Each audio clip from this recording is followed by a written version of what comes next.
Bismillahirrahmanirrahim. Alhamdulillahi rabbil alamin, hamdan syakirina hamdan na'imin, hamdan yuwafi ni'amahu wa yukafi'u mazidahu. Ya Rabbana lakal hamdu kama yanbaghi li jalali wajhikal karimi wa azimi sultanik.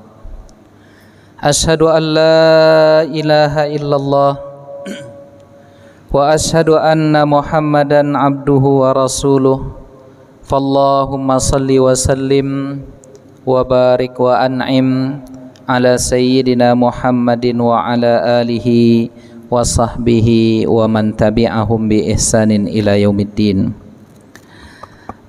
Alim ulama, cerdik pandai, tokoh masyarakat, besar tak disebut gelar, kecil tak dihimbau nama, umumnya hadirin hadirat, tamu-tamu Allah sidang jamaah salat Isya yang dimuliakan oleh Allah Subhanahu wa taala. Kembali pada malam hari yang berbahagia ini, kita menyegarkan rasa syukur kepada Allah Subhanahu wa taala, di mana di dalam sebuah hadis dikatakan oleh Nabi kita Muhammad sallallahu alaihi wasallam, man shallal isya'a fi jama'atin faka'annama qama nisfal lail. Siapa yang salat Isya berjamaah seolah-olah dia menghidupkan setengah malam. Dan siapa yang esok pagi ia salat subuh berjamaah, faka'annama qamal laila kullah, seolah-olah dia bertahajud menghidupkan sepanjang malam. Kita bersyukur kepada Allah pada malam ini bisa bersama-sama hadir rukuk dan sujud di dalam salat Isya berjamaah, dan kita lanjutkan pula dengan bermajlis dalam majlis ilmu yang mudah-mudahan semua yang kita lakukan ini menjadi pemberat timbangan kebaikan kita di akhirat kelak. Amin ya rabbal alamin. Salawat dan salam tak lupa kita doakan kepada Allah agar selalu tercurah kepada Nabi kita Muhammad sallallahu alaihi wasallam. Allahumma salli wa sallim wa barik ala sayyidina Muhammadin wa ala alihi wa sahbihi wa sallim tasliman katsira. Kaum muslimin, kaum muslimat, hadirin hadirat, hamba-hamba Allah yang dimuliakan oleh Allah Subhanahu wa taala. Pada malam ini sejenak kita mengaji, membaca hadis-hadis Nabi Muhammad sallallahu alaihi wasallam yang dirangkum oleh Al-Imam Ibnu Hajar Al-Asqalani, di mana beliau mengumpulkan hadis-hadis yang berkaitan dengan hukum-hukum. Dinamakan kitabnya itu dengan nama Bulughul Maram. Ya, dinamakan kitabnya dengan Bulughul Maram. Lalu kitabnya ini dikomentari oleh banyak ulama. Ya, sebagaimana beliau mengomentari kitab yang paling sahih setelah Al-Quran, yaitu Sahih Al-Bukhari. Sehingga saking mantapnya komentar beliau terhadap Sahih Al-Bukhari itu, ya, salah seorang ulama mengatakan la hijrata ba'dal fathi, tidak ada lagi hijrah, tidak ada lagi kita berpindah setelah adanya kitab Fathul Bari fi syarhi Sahihil Bukhari. Ya, jadi jika Imam Ibnu Hajar sudah mensyarah Sahih Bukhari, kita tidak akan pindah lagi ke kitab apapun. Nah, begitu pengakuan, ya, salah seorang ulama dan banyak ulama kepada Al-Imam Ibnu Hajar Al-Asqalani. Nah, pada masa ini ada sebuah kitab yang menjelaskan, menguraikan tentang isi yang ada di dalam kitab Bulughul Maram itu. Nah, maka datanglah salah seorang ulama dari Suriah ya dari Damaskus yang bernama Syekh Nuruddin Itir. Ya, beliau komentari hadis-hadis yang ada di dalam kitab Bulughul Maram. Beliau namakan dan berikan judul kitab beliau ini dengan nama I'lamul Anam Syarhu Bulughil Maram min Ahaditsil Ahkam. I'lam artinya memberitahukan, al-anam ya manusia, di mana pengetahuan manusia itu diberitahukan tentang isi syarah komentar terhadap kitab Bulughul Maram yang isinya adalah hadis-hadis ahkam. Apa yang dilakukan oleh al-imam ya Syekh Nuruddin Itir, tahrir wa syarah wal istimbat. Jadi diuraikan dengan jelas, dikomentari dengan baik, dan diistimbatkan, dipetik hukum dari hadis-hadis tersebut ya dengan ciamik dilakukan oleh Syekh Nuruddin Itir yang wafat beberapa bulan yang lalu. Jadi beliau ini S1, S2, S3 di Universitas Al-Azhar Kairo, dan alhamdulillah kami beberapa kali dulu pernah bermajlis ya pada tahun 2010, 2011 dengan Syekh Nuruddin Itir rahimahullah. Semoga Allah merahmatinya. Nah, itu sedikit pengantar tentang kitab yang akan kita baca ini. Lalu pada malam ini kita akan membaca setidaknya 2 atau mungkin 3 hadis yang bercerita tentang persoalan-persoalan yang terkait dengan kurban. Nah, kenapa kita pilih bab ini? Karena insya Allah sekitar, jika tidak silap ya, sekitar 19 hari lagi kita akan bertemu dengan Idul Adha ya pada tanggal 10, 11, 12 dan 13 ya, yang dinamakan dengan hari tasyrik. Ya, di sana ada sebuah syiar yang disebutkan oleh Allah, yang diajarkan kepada kita, diminta kita untuk menghidupkan syiar itu. Apa dia? Yaitu syiar kurban. Nah, kaum muslimin muslimat yang dimuliakan oleh Allah Subhanahu wa taala, bab yang kita baca pada malam ini adalah babul adahi, bab yang isinya dikumpulkan hadis-hadis seputar kurban. Yang pertama yang akan kita baca adalah ma yustahabbu minad dhahaya, apa saja yang disunnahkan di dalam kurban. Nah, pada hadis yang diriwayatkan oleh Anas bin Malik radhiyallahu anhu, bersumber dari sahabat Nabi yang bernama Anas bin Malik. Jadi rawi a'la, yang mendengar langsung, yang melihat langsung ya perbuatan ataupun mendengar langsung ucapan Nabi ini, di dalam istilah hadis dinamakan dengan rawi a'la. Siapa dia? Anas bin Malik. Nah, sedikit kita ulas tentang Anas bin Malik ini. Siapa sosok Anas bin Malik? Ada sebuah riwayat disebutkan oleh Anas bin Malik, khadimtu Rasulullah sallallahu alaihi wasallam 10 sinin. Saya pernah ya menjadi pembantu Rasulullah sallallahu alaihi wasallam lamanya sekitar 10 tahun. Ya, betapa nikmatnya ya, nikmat karunia yang dirasakan oleh Anas bin Malik, sebab beliau diberikan kesempatan menjadi pembantu Rasulullah sallallahu alaihi wasallam. Nah, itu kata Anas bin Malik. Fama qala li uffin qattun, tak pernah sekalipun dalam rentang waktu 10 tahun itu aku menjadi bawahan Rasulullah, tak pernah selama itu Nabi Muhammad membentak dan mengangkat suaranya terhadap Anas bin Malik.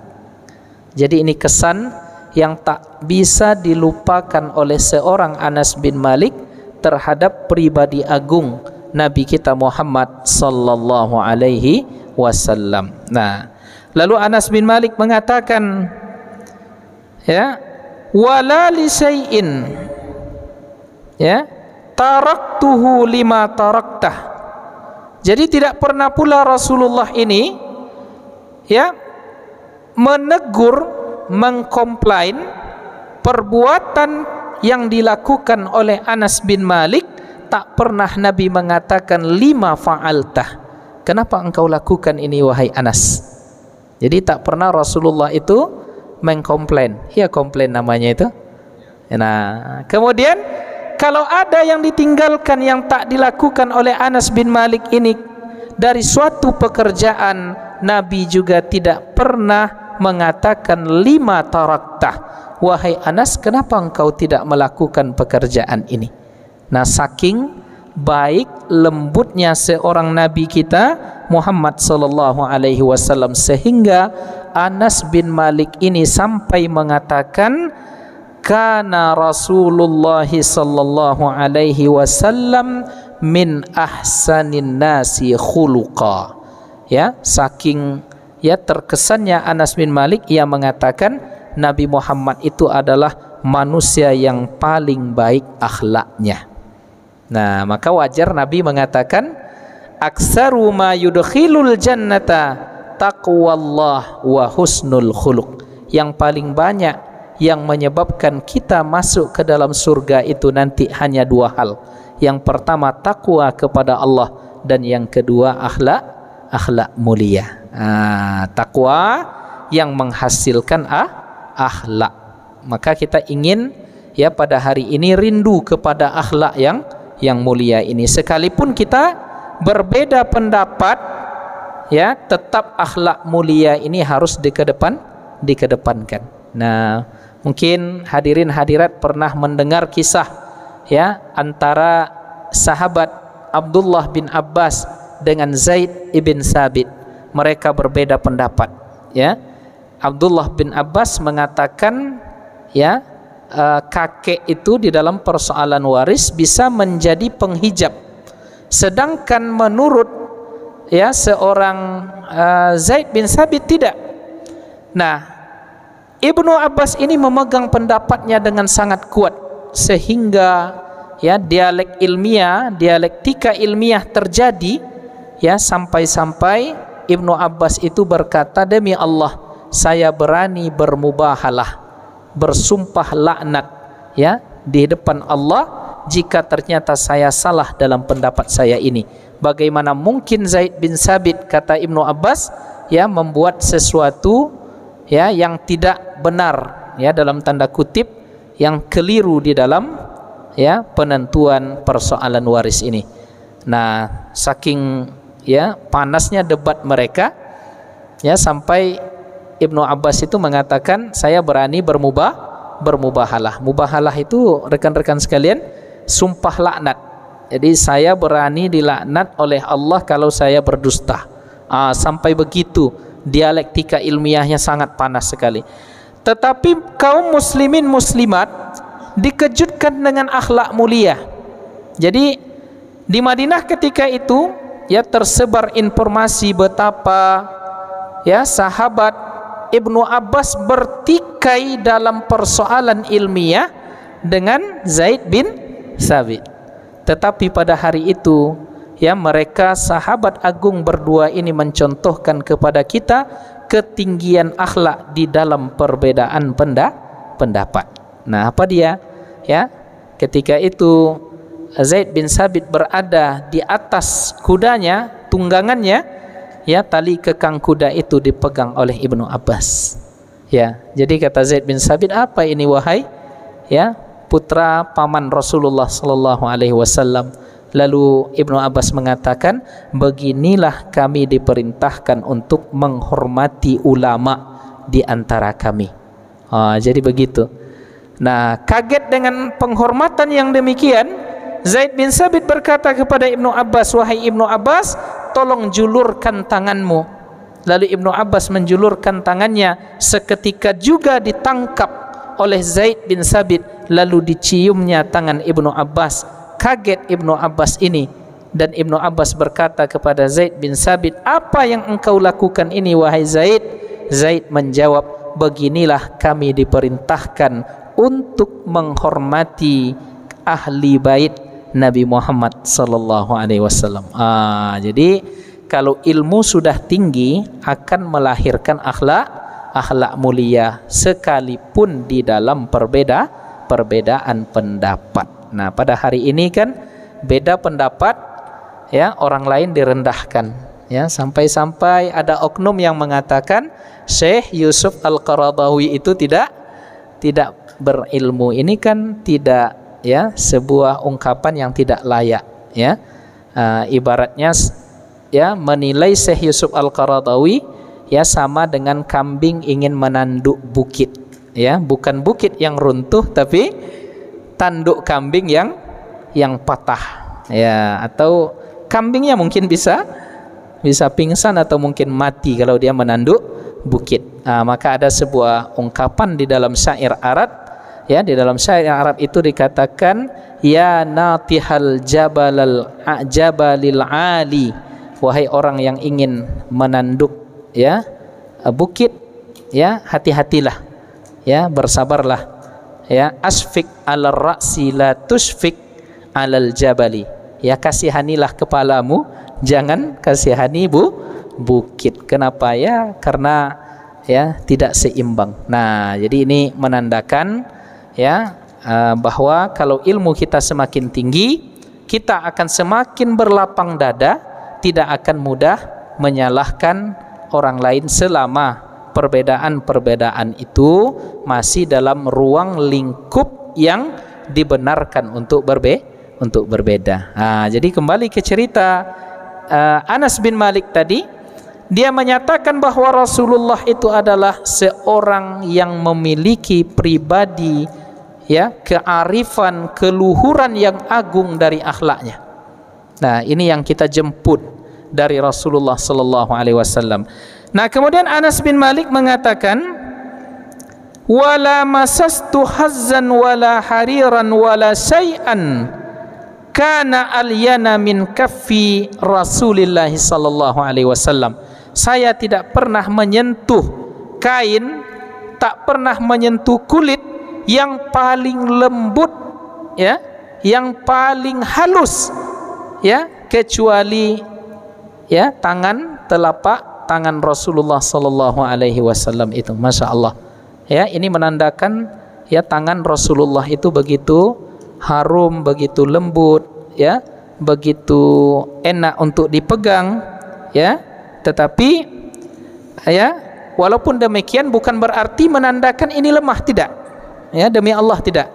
Jadi lembutnya tangan Rasulullah itu bukan berarti Rasulullah tak pandai mengayunkan pedang, ya. Rasulullah adalah seorang yang apabila diajak bergulat, ya, dalam satu riwayat, ya, Abu Bakar itu, ya, karena kurus, ya, mungkin, ya, pernah digendong oleh Rasulullah dengan satu tangan, Umar itu di sebelah kiri, ya, saking kuatnya Rasulullah sallallahu alaihi wasallam. Dan Rasul juga adalah seorang yang ahli gulat. Jadi walaupun tangannya lembut bukan berarti Rasulullah ini kemayu, tidak, ya, demi Allah tidak, ya, tetapi Rasulullah ini lembut tangannya, berhimpun kemuliaan itu dengan kekuatan fisiknya. Nah, kemudian Anas bin Malik mengatakan, wala samamtu miskan qattun wala itran kana atyab min araqin Nabi sallallahu alaihi wasallam. Saya tidak pernah mencium bau, merasakan wewangian, merasakan aroma yang lebih harum daripada keringat Rasulullah sallallahu alaihi wasallam.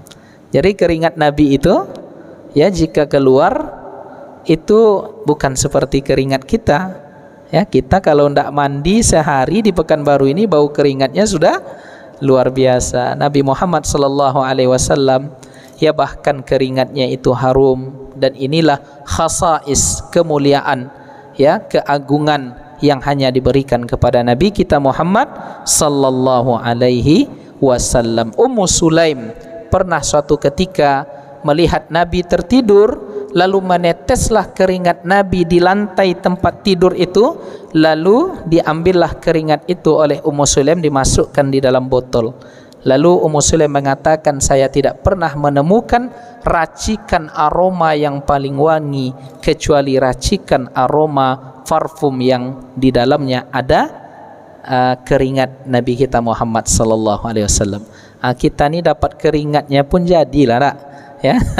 Kita bermohon kepada Allah, mudah-mudahan kita nanti ya bisa murafaqatu khairil anbiya, bisa berteman, berdekatan dengan ya sebaik-baik nabi, sebaik-baik manusia, Nabi kita Muhammad sallallahu alaihi wasallam. Nah, ini informasi sedikit tentang Anas bin Malik.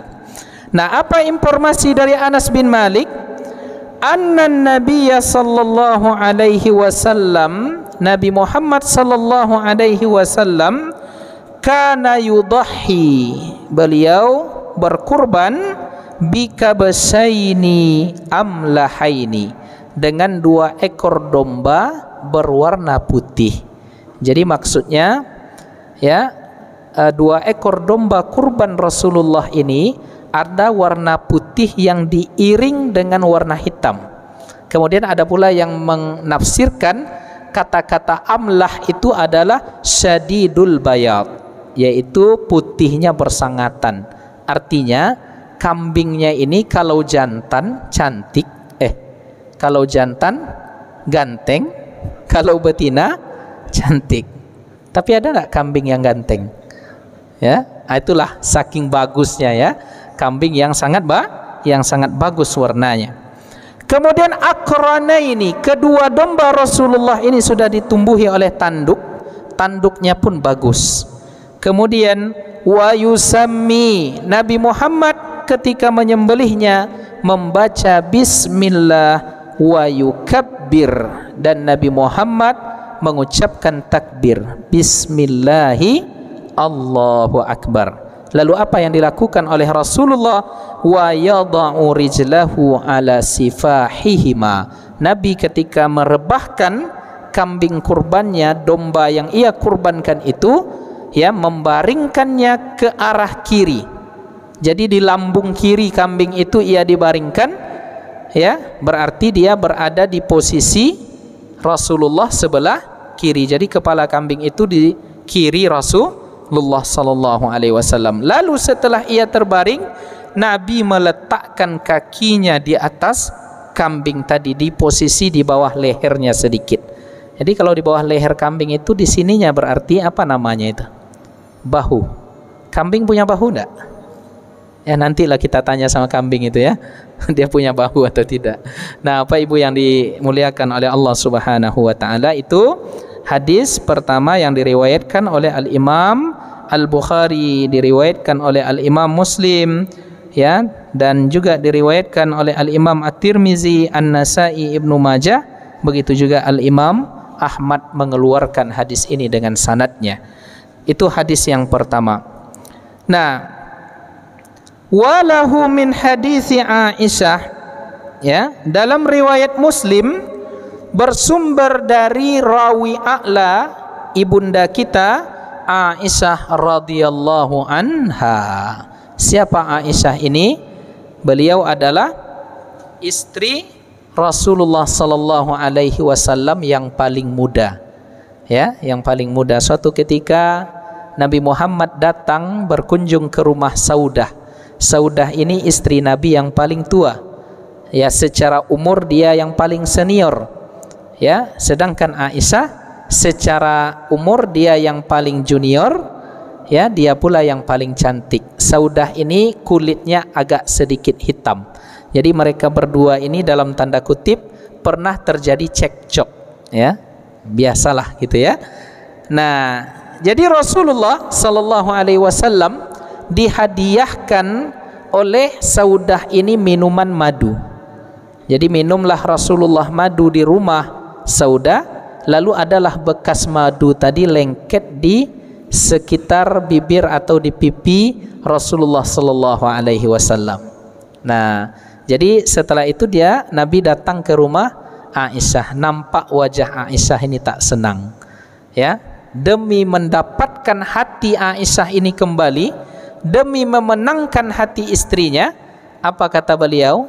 Tadi saya minum madu di rumah Saudah, tapi kalau kamu enggak suka wahai Aisyah, wallahi la asrabuhu abadan. Selama-lamanya saya tak akan minum lagi wahai Aisyah. Saya tak akan minum madu lagi wahai Aisyah, ya. Nah, lalu langsung turunlah firman Allah yang menegur dengan kasih sayang kepada Nabi Muhammad sallallahu alaihi wasallam itu di dalam surat At-Tahrim. Ya ayyuhan nabi lima tuharrimu ma ahallallahu laka tabtaghi mardata azwajik. Wahai Nabi Muhammad, kata Allah, kenapa engkau mengharamkan sesuatu yang sudah Allah halalkan hanya karena ingin mendapatkan kesenangan dari sebahagian istrimu. Nah, jadi Nabi Muhammad ditegur oleh Allah Subhanahu wa taala ya, agar jangan sampai mengharamkan sesuatu yang dihalalkan oleh Allah Subhanahu wa taala. Pelajaran bagi kita, konflik keluarga itu biasa. Ya. Jadi Nabi Muhammad pun dalam rumah tangganya ada sedikit konflik, dan itu tanda mereka juga adalah manusia. Ya, jangan disangka nanti ya rumah tangga Nabi itu adem ayem saja, tidak. Ya, bahkan Rasulullah juga pernah diuji di dalam rumah tangganya itu dengan kesulitan ekonomi. Jadi datang Rasulullah kepada Aisyah, "Ya Aisyah, ada enggak sarapan yang bisa kita santap pada pagi ini, Aisyah?" Lalu apa kata Aisyah? "Enggak ada ya Rasulullah." Ya sudah, kalau begitu kita berpuasa pada hari ini. Maka dari hadis ini disimpulkan, kalau puasa sunnah niatnya boleh ya di pagi hari saat kita puasa itu sebelum zawal, sebelum zuhur. Kalau puasa sunnah. Kalau puasa wajib memasang niat sebelum fajar. Nah, itulah kita saat Ramadan itu diingatkan untuk membaca niat, dan lisan kita membantu apa yang ada di dalam hati. Nawaitu sauma ghadin an ada'i fardhi syahri Ramadan, seterusnya. Nah, Bapak Ibu sekalian yang dimuliakan oleh Allah, ini Aisyah. Jadi Aisyah ini pernah ya, salah seorang sahabat bertanya kepada Rasulullah, "Ya Rasulullah, man ahabbun nasi ilaika?" Siapakah manusia yang paling engkau cintai? Nabi tidak hilang kejujurannya ketika ia ditanya seperti ini. Apa kata Rasulullah? Aisyah. Yang aku cintai, yang paling aku sayangi di dunia ini adalah Aisyah. Summa man ya Rasulullah. Lalu setelah Aisyah, siapa yang engkau cintai lagi ya Rasulullah? Nabi menjawab, abuha, ayahnya Aisyah. Siapa ayah Aisyah ini? Abu Bakar As-Siddiq. Nah, jadi si penanya ini tak berani kembali bertanya, karena harapan dialah yang maunya disebut oleh Rasulullah. Tetapi Rasulullah tidak kehilangan kejujuran ketika ditanya secara manusiawi siapa yang beliau paling cintai, yaitu Aisyah. Setelahnya adalah sahabat sekaligus mertuanya yang bernama Abu Bakar As-Siddiq. Nah, Bapak Ibu yang dimuliakan oleh Allah, dari hadis Aisyah ini, Aisyah menginformasikan kepada kita, amara bikabsin akran.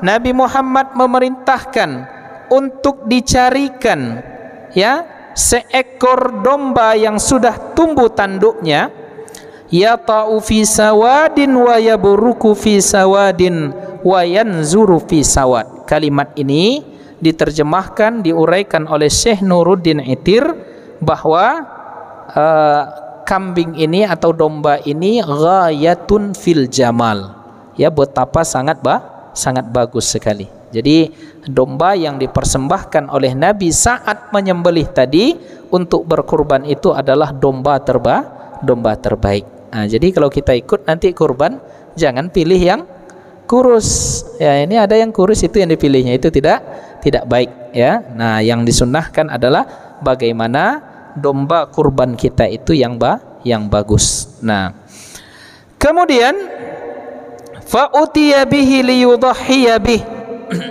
Diberikan kepada Nabi tadi domba yang dia minta. Lalu apa kata Rasulullah? Ya Aisyah, wahai Aisyah, halummil mudiyah, tolong berikan kepadaku pisau atau parang untuk menyembelih domba. Pisau lah, kalau parang mungkin ya terlalu panjang. Ini mudiyah ini sejenis pisau atau golok untuk menyembelih. Kemudian summa qala, lalu Nabi mengatakan setelah itu, ishaziha bihajar.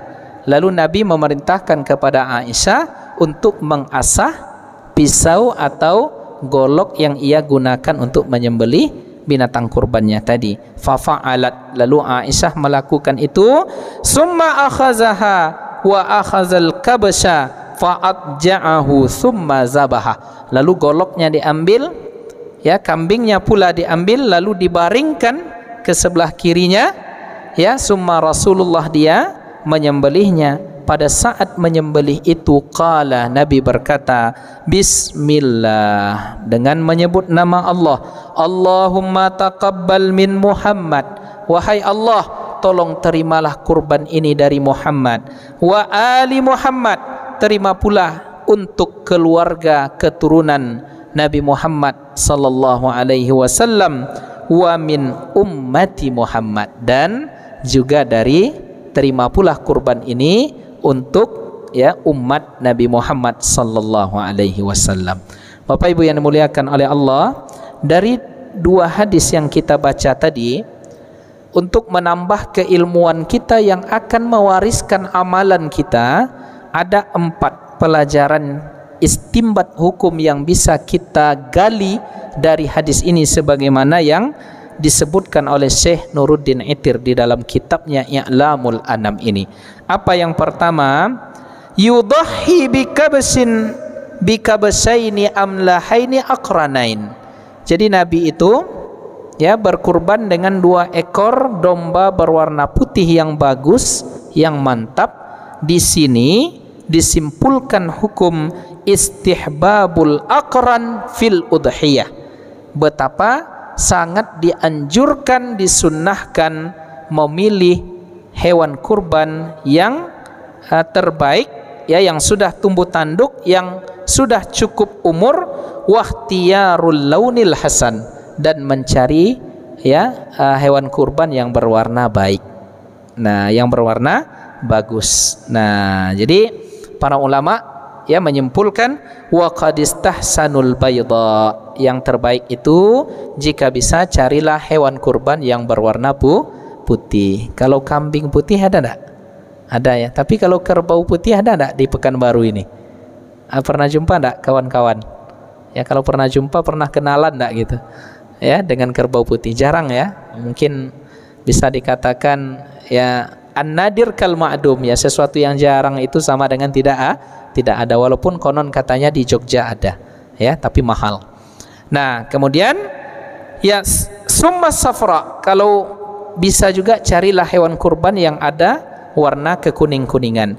Wa akhirul alwan al aswad, baru nanti yang terakhir jika tidak dapat warna putih, carilah warna hitam yang terakhir. Nah, kalau kita kerbau biasanya warnanya hitam. Nah, Bapak Ibu yang dimuliakan oleh Allah Subhanahu wa taala, itu yang pertama tentang istimbat hukum dari hadis yang kita baca tadi.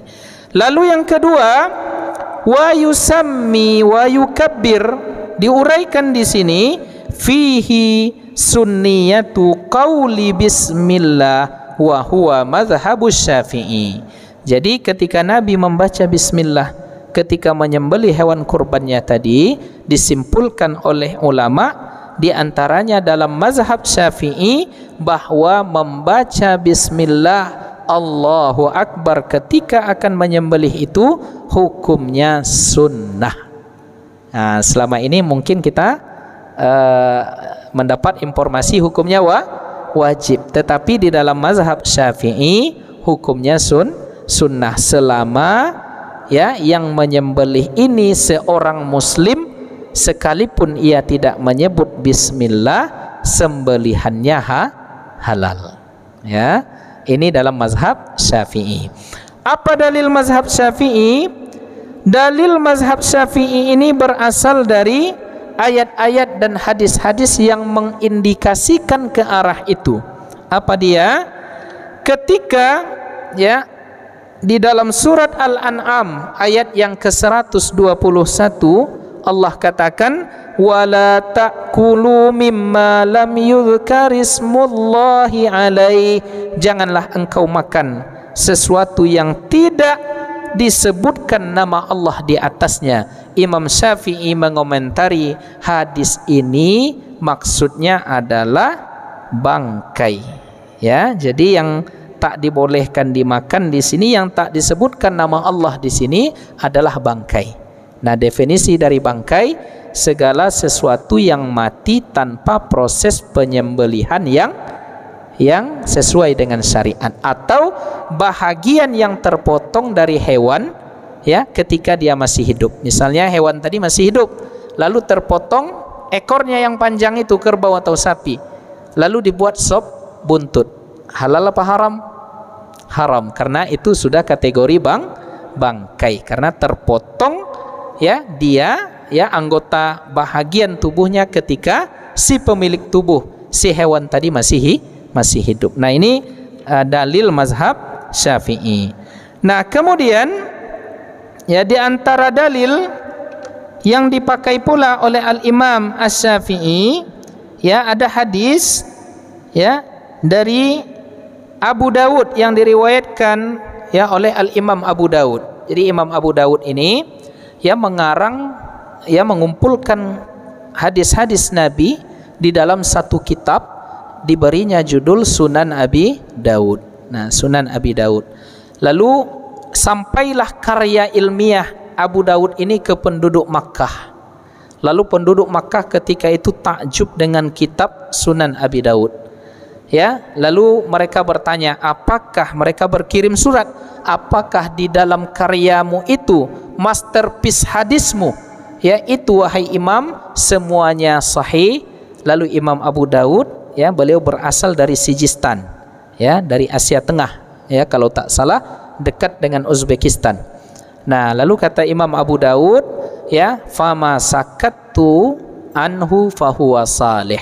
Jadi segala yang aku tidak komentari status hadisnya di dalam ya Sunan Abu Dawud itu, kata pengarangnya, berarti hadisnya itu layak sah dipakai. Jadi Sunan Abi Dawud ini ya memiliki tempat ya di dalam para pengkaji hadis. Ya, begitu yang disebutkan oleh Al-Imam Abu Dawud. Nah, jadi di dalam ya Sunan Abi Dawud, Nabi Muhammad sallallahu alaihi wasallam ya rijal hadis ini, jalur sanadnya ini orang semuanya muwassakun. Muwassakun itu semuanya thiqah. Nah, ini disebutkan ya begitu juga hadis ini diriwayatkan oleh Al-Imam Daruqutni, diriwayatkan pula oleh Al-Imam Al-Baihaqi. Ya, apa bunyi hadisnya? Zabihatul muslimi halalun dzukira smullahi 'alaiha am lam yuzkar. Jadi sembelihan seorang muslim itu halal sama ada dibacakan bismillah ataupun tidak. Nah, inilah yang menjadi dalil mazhab Syafi'i mengatakan membaca bismillah itu tidak wajib, bukan rukun, bukan wajib ketika menyembelih binatang. Hukumnya sunnah, tetapi sunnah jangan pula ditinggalkan, karena pada hari ini orang banyak terbalik. Yang sunnah ditinggalkan gara-gara sunnah, yang makruh dikerjakan sebab dia makruh. Seharusnya yang makruh ditinggalkan, yang sunnah dikerjakan. Nih kita nih banyak yang terbalik sekarang. Ya, kenapa ndak salat tahiyatul masjid, kan cuma sunnah. Ya, lalu kenapa merokok? Merokok ini kan hanya makruh. Makruh apa haram? Ya, makruh apa haram? Ya, bisa mungkin ada yang mengatakan makruh, ada yang mengatakan haram, ya, tetapi jika makruh ya tidak layak pula untuk dikerjakan atau dilakukan. Ya, lebih baik sunnah itu diamalkan karena ia sunnah, makruh ditinggalkan karena ia makruh, jangan dibalik. Nah, Bapak Ibu hadirin hadirat yang dimuliakan oleh Allah, itu pendapat Imam Syafi'i. Sedangkan jumhur ulama mayoritas mengatakan wajib membaca bismillah. Jadi itu persoalan kedua ya dari istinbat hukum dari dua hadis tadi yang kita uraikan. Nah, lalu yang ketiga, ini banyak terjadi di tengah masyarakat kita. Bagaimana hukumnya berkurban atas nama orang yang sudah meninggal? Jadi misalnya ada seorang anak, ya dia ingin berbakti kepada ayahnya. Ayahnya sudah meninggal. Ya, lalu dia punya dana. Ya, sekarang berkurban barangkali 2.500.000 per orang. Dibayarnya 2.500.000 untuk dirinya, lalu dibayarnya pula 2.500.000 untuk ya atas nama ayahnya yang sudah meninggal. Boleh apa tidak? Ya, di dalam mazhab Syafi'i pendapat yang terkuat, yang mu'tamad mengatakan tidak sah. Artinya tidak sampai, tidak boleh dilakukan. Ya, sia-sia. Ya, kenapa demikian? Ya, karena alasan mayoritas ulama di dalam mazhab Syafi'i bahwa kurban itu adalah fida, tebusan. Ya, tebusan hanya berlaku kepada orang yang hidup. Orang yang meninggal tak bisa ditebus lagi karena tidak lagi memiliki taklif ya untuk melaksanakan amal atau meninggalkan sebuah pekerjaan.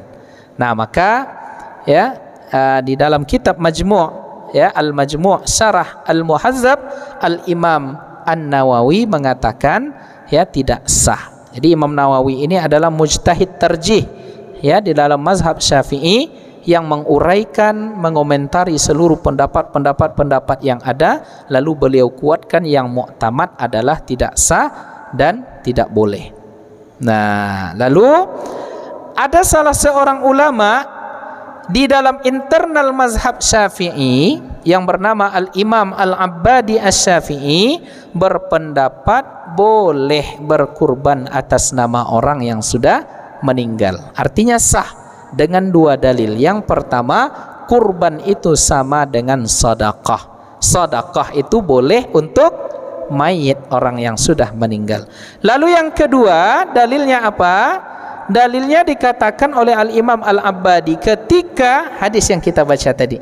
Hadis riwayat Aisyah, ketika Nabi menyembelih, dia berdoa, ya Allah, ini untuk diriku, untuk keluargaku, dan terima pulalah dari umatku. Dan umat Nabi Muhammad masa itu sampai masa sekarang tentu ada pula di antara mereka yang pasti sudah meninggal. Nah, dari hadis ini ia simpulkan ya sah, boleh ya berkurban atas nama orang yang sudah meninggal. Tetapi pendapat ini bukan pendapat terkuat di dalam internal mazhab Syafi'i. Lalu bagaimana solusinya?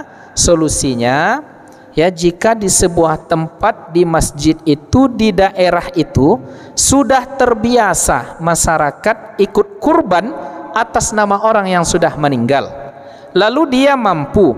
Lalu yang ketiga, kalau kita larang ya besar potensi konflik kehebohan yang akan terjadi, maka biarkan. Toh masih ada ya pendapat ulama di dalam mazhab Syafi'i yang membolehkan. Beginilah lapangnya fikih itu Bapak Ibu.